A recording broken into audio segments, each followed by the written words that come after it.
Teacher Talk, the podcast for teachers who are lifers but still want to have a life. This is Jared, and as always, I'm joined by my partner, Johanna. Hi, Jared. What are we going to talk about today? The third day of school. Okay, we have a pattern. Tell me about the third day of school. So the third day of school / I would say it's like really the first week is, I guess, the third most important. All right, we'll see how long this keeps up. What happens on the third most important day of school, the third day of school, which is also the first week? This is where you've already made sure the students like you and want to come back and are interested. You've been teaching the structures and routines. You're practicing them, as just a normal part of the first day, and then the second day you're like exactly teaching them. And if you taught students, of course, all day long, right? This could all be happening technically on the first day. But the third thing that you need to do with students is you need to teach them how we work as a team. So you're going to stand and lecture about how teams work, and then they'll understand, and then everything will just go. Yes. Clearly you've done this before. I am a gifted leader. I feel like I need to say as a little caveat is there's always, for lack of a better term, that student or those students that essentially, if you've removed them from the class, creating the essence of a team feels easier as a teacher. And so the next episode, I am not going to go with the fourth day of school. Instead, we're going to talk about how to specifically switch those students or that students to want to be a part of the team. So for this episode, let's just pretend that those students don't exist. This is the internet would call this your in before message, which is in before listeners are like, well, that won't work for Jimmy because like these techniques don't work for the problem children. But you're about to talk about, this is your baseline techniques for most of the class. You've got special techniques for disruptors to come. Right. Okay. Right. So baseline me. Okay. So first off, I should maybe share how I figured out these techniques. So I used to, several years ago, teach a course that, as I said, was on quarters. So what would happen is the students, by the time I got them fourth quarter, the same students had been together with 3 other teachers. And so it was my first day of school with them, but they were a posse. And I was like the invader. And any bad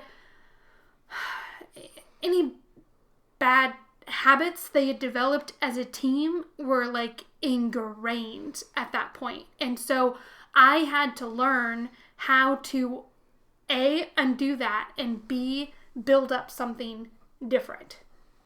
And so the first phase is teaching students how to listen together. It's an interesting kind of situation you described there because all the stuff you said was so important from day 1 and day 2 when you have that chance to establish the way things are going to work in the classroom while people are still acting like uncertain social animals. When you can just smile and frown and have such power, that probably doesn't work quite the same way when you're quarter 4 of a school year, right? Because they've already established how they expect to act among themselves. This is like the acid test for your day 3 stuff, right?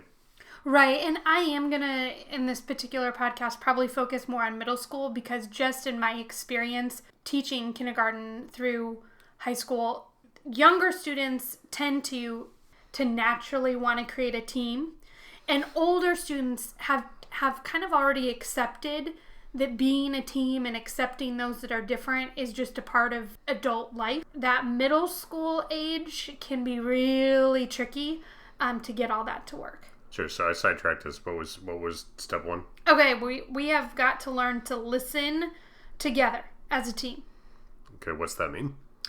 So that means that we need to do, and really this can start on, in fact, for me, it starts on day 1, but rather than listening... This is day 3. We've already established this is day 3, which is also week 3. But you're not explicitly week 1. teaching it. Okay. Right? So it's happening day 1. It's happening day 2, but day 3 now this is our learning goal, essentially, is we're going to become a team. Okay, so we got to learn to listen to each other. Okay. So you want to maybe ask, how do you get them to listen to each other? What does that what does that even mean? Like, learn to listen together? Because I know what listen means. I know what learn means. I sort of know what together means. What does learn to listen together mean? It means that we can collectively grow because we take ideas from others and we incorporate them into our own thoughts. Okay. Middle school students don't know things like, when someone is listening, I'm going to look at them. I'm going to lean in. I'm going to acknowledge what they say. I'm not going to interrupt. And then I'm going to respond with paraphrasing or a positive or a connection to that person. They don't know that. You have to teach that. And particularly if they've been in a classroom where when student Y talks, everyone responds by rolling their eyes or scoffing or making fun of them, right? You have to redo all of that. So, I mean, these are generally good ideas for open communication, then? It's you want ideas to be welcomed. You want people to not be afraid to talk. You want people to actually use the things that they hear. And you're encouraging behaviors that will cause that to happen. Right. Okay. And you can do this tied to the curriculum, or you can do it not tied to the curriculum. It depends on how much work you think the students need to get these things to happen. So if I'm going to roll my eyes when I hear things like learn to listen together, what are you going to do to keep me from rolling my eyes then? I'm going to create games that, in order to win, you have to listen to someone else in a positive way. That seems kind of straightforward. Give me an example. Okay, so for example, you can tie it to the curriculum by essentially giving each student a small paragraph to read. And then, let's say I'm on Team A, okay? Team A, we all get the same paragraph to read, and we read it. But I am A1, you're A2, the next person's A3, A4. Well, now, after we've all just read a paragraph, we are going to get put on new teams. And now all the ones are together, all the twos are together, all the threes are together. And each part of us have maybe listened to part of a story, or we've gotten a little bit of information. But now as a team, we have to put together a summary of all of the information knowing that, like, so whoever was B1 is going to come with information that I didn't have access to. Mm-hmm. So as an A1 person, I have to really know what that individual said. Okay, so then we're going to come up with this summary. Then we all have to be able to understand the summary. Okay? Then you can put them back on their old teams, and now all the A's are actually competing against each other. And so you can have either you as a teacher, you can have them write it out, judge it out, but you're going to take their summaries that they write or speak, and then you're going to pick the best one, and the best one gets 4 points. The next one gets 3 points. The next one gets... And so essentially it's forcing them to listen together. But you can do it without curriculum. But this, I mean, your paragraph here in this example is curriculum content. So there, in addition to learning these techniques by being trapped in your not so evil Saw-like game, they're also learning the words that they're reading and hearing other people talk about. Right. However, I would argue that because our learning focus is getting them to listen to each other, you want that content to be easy for students. You don't want a student that has IEPs to struggle with this, because their goal is to learn to listen to each other. You can have it associated with maybe something they should know from the year before, but because your goal is building a team, don't get hung up on making it too content heavy. Okay. But you can use the same game and have it not related to content. You can have Team A learn the word basketball. You can have Team B learn the word snowman. You can then put them back into their groups. They have to develop a picture that incorporates all these nouns, verbs, actions then they go back to their teams and they have to draw it out, and then it doesn't, or write it out. It doesn't have to be content specific. They're constantly being put in situations where they don't have all the information, and their only choice is to listen to others. The only path to succeed comes through listening.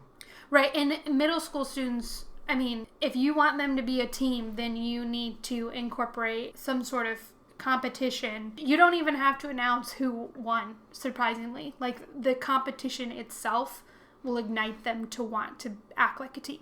Sure. All right. Okay. So that's it. That's all we need to do then, right? So that's kind of phase 1. Okay, so then we need to learn how to reflect together.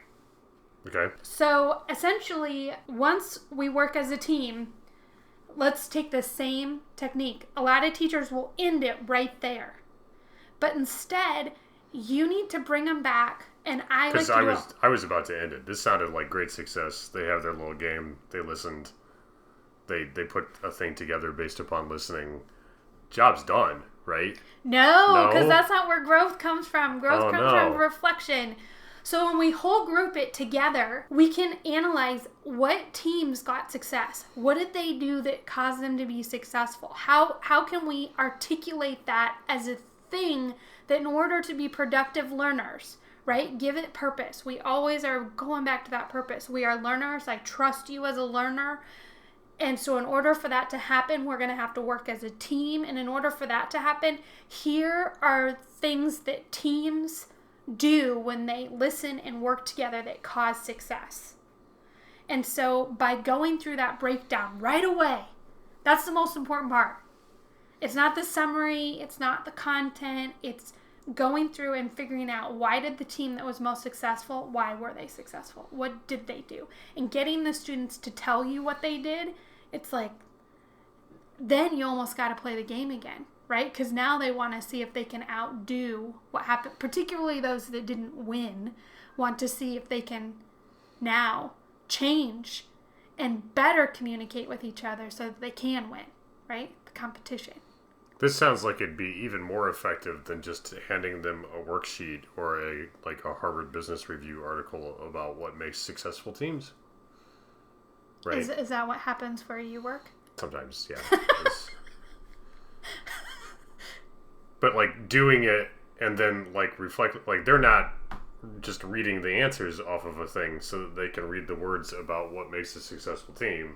You're asking them, hey, these guys, we agree, or most of us agree that this team had the best result. Why do you think they came up with the best result? And then they're going to come up with the things they're going to write their own business review article. Yeah, maybe, hopefully, someday. Kind That's of, the goal, but a simple version of it. Yeah, They're identifying the key things. So yes. It seems like they might actually learn that better than just seeing those things on a list that you handed them. Oh, sure. Weird. So then you're really going to love this. Okay. So element 3 is we have to learn to lead together. I'm a really big advocate. You're the leader, though. No. Yeah. It is known. Well, these first few days I might present myself as a leader, but I want to run a classroom where I work 40 hours a week. Yes. And I can't do that if the only leader in the room is me. What happens if I have to be home? All right, I'm excited because you've mentioned 40 hours. That's my goal. Take me there. I have to, as a leader, constantly be vulnerable. And I have to defer to them all of the time. So you cry and stuff? No, I don't cry and stuff. They say you're vulnerable, right? No. Oh, so how do you be vulnerable then without crying? I ask them for the answers. For example, and it's already been happening, right? So while this activity is going on, and it doesn't have to be this activity. It can, I switch up the activity based on the group all the time. I want, if I have kids that aren't going to respond to a reading activity, then it's going to be a physical activity where the games are constantly switching. I, as the leader, am asking questions. How do we think we're going to do this? What are some potential options? I am not so sure of the best strategy. What do we think we want to do? I'm constantly giving back ownership over the direction to them. And I'm being vulnerable about telling them the truth of why we're doing these activities. I'm saying things like, in order for us to be leaders of our learning, in order for you to take ownership of this responsibility, I have to teach you how to guide your own direction. My job is to coach. My job is not to turn you into a bunch of little ducklings that follow me somewhere. And I think most of this is, you're not turning them into so that like any one of them could get up and like lead the class by themselves. Well, yeah, kind of. I mean, that would be the end goal. But mostly you want them to be able to lead themselves, right? Like, right, and each other. I do want to take certain aspects of the class. Like, my job is to spend all of my time, once we're really in the heart of the learning, all of my time should be spent on learning goals. So anything that's classroom management related, I outsource that to students. You need to go to the restroom, that a student is in charge of managing restroom passes. Attendance is managed by students. Anything that does not directly connect to a student learning more or understanding more is outsourced, right? If I've seen an example of this, one of my graduate students that I work with who is a teacher switched over to, instead of having her go through the review math problems on the board, a student earned the ability to be the one that went through the review math problems on the board. And when she then asked the students like what they thought, the students said they learned more by listening to their peer go over the homework than listening to the teacher. Wait a minute. So that seems like it makes sense, but like attendance? So using the first 5 minutes of my class to sit at my desk and call out each student's name one by one while they say present? I think that is... I don't know a teacher that does that anymore. How do we know who the teacher is? I would say every teacher currently spends, let's say you have periods. You I know, spend 2 minutes but I know. on attendance. But still, like, we're doing things like that. Maybe not as... everyone agrees that was a silly thing that we should have moved past, and we mostly have, right? Right. But there's still other things, like, you can go... There's other things like that there's no need for the teacher to be the one using their limited resources on it. Right, and it's opposite of kind of what we learn. Like, people will learn, like, oh, well, you got to put I'm using air quotes, smart kid in every single group so they can teach the other students. No! Right? Those kids have to be challenged and pushed just like anyone else, and that is my job. Right. My job is to push every kid's learning. Everything else. And and they'll be like, well, you can't trust them. Well, if you tell them that you trust them, you teach them how to be a leader that can be trustworthy, they are shockingly better at all of those activities than I am. They're more... my attendance was way more accurate under a student than anyone else. Tardies, kids weren't tardy when they knew that there was that, I called it door security guard, that was going to shut the door when the bell rang, and if you weren't in the room, then you're going to have to knock to get access to the classroom, that you're going to have to hand another student your pass. So anyway, I'm not saying you should do that, because every school is different, but you're going to teach them to lead. We listen. Back on the point. We listen, we reflect, we lead. That really frees up your ability to teach. Yep. This is all you need, right? One more thing. How can there be more? It's already so good. Well, we got to teach them to learn together. We're here to learn. Oh, okay. I thought that was your job. You're just going to learn them. I'm going to create the situations that cause them to learn. Okay. So how do you teach them to learn together? What's that mean? Well, if they are already listening to each other, and they're already reflecting with each other, and they're already practicing opening up, being vulnerable, looking towards others to ask questions, like, I think this is the answer. Does anyone else have other potential answers? Getting them to learn to say things like that. Now they are ready to actually practice something that pushes their content knowledge or their skill ability within the curriculum. So that right, essentially, you might hear kids call it like a just right book, right? So you get a just right book, 90% of what's on the page I should know, 10% should be new learning. Well, I want to create learning experiences and groups where by working as a team, they can learn that extra 10%. Together they have 100%, Right. but any one of them maybe only has 80 or 90. Right. Okay. Right. And this can be counterintuitive to what people think. It's incredible to see it in a math classroom if you put ability groups together and then, give them a problem that by themselves they would quit, right? It's just slightly too challenging. But as a team and asking questions and reflecting, they can start to problem solve and figure it out together. They're both better at maybe figuring it out, but also much better at not just giving up on it. Right. Okay. Right. And so that has to be practiced. And you have to be explicit and tell the students that is what you're practicing. And again, you can put it into little competitions. But this is the one element where I do tend to go more ability grouping or personality grouping. All right, so recap for me. The thing, I thought we were done with one. It sounded great. We had them listen together. We're going to listen together. It seemed amazing. You're like, no, there's another. Then we're going to there were 4 whole steps, each better than the last. Then we're going to reflect together, where we think about, they come up with the work, as I call it. They come up with a Harvard Business Review article because they're identifying out loud what worked. What caused the successful team to be successful. So we weren't done there. What was the next step? Then we're going to learn to lead together. We're going to learn to constantly seek feedback from others because that's what leaders do, because that's what I've been mimicking. And you're going to be vulnerable so that people, like, you ask questions when you need to, and they'll ask questions when they need to, stuff like that. Right. And then no soapbox, no one person dominating conversations. Who gets to stand behind the lectern? Who gets to write on the overhead projector? What lectern? What overhead projector? Probably education hasn't changed anything since I left high school, is what I'm saying.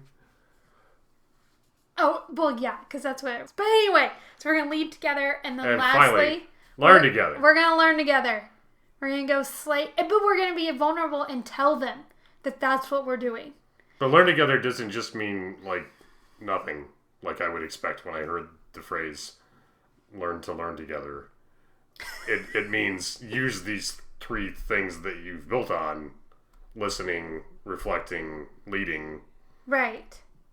And that environment that you practiced up, when you delivered learning with those 3 techniques combined, you then the magic really starts to happen. Right. Okay, I do have one thing I gotta add. One thing. Whoa, this is going long. Some teachers sometimes wonder, like, well, I don't have time to create this. You just made 3 hours worth of work for me to create this. It's super easy. Take a worksheet you already have. It's like a day 1 review worksheet, and just divide it up so that each group is essentially getting one problem. National treasure. And then that allows you to, take what you already have and just make it smaller. So they're constantly being forced through this process. We had a small thing together. There was one element involved. Then we reflected on how it worked. Then we talked about how leaders act so that the group gets better. And then we did something that was slightly harder. It's surprisingly easy to adapt the content that you already have to this method. Yeah. It's just switching how you introduce it. Oftentimes you just have to literally cut it into 4 pieces. No, don't make a new thing. Just cut it. Scissors. Yeah. Chop. Great. Okay. Thank you, Johanna. Thank you, Jared. Thank you for listening to Teacher Talk, the podcast for teachers who are lifers but still want to have a life.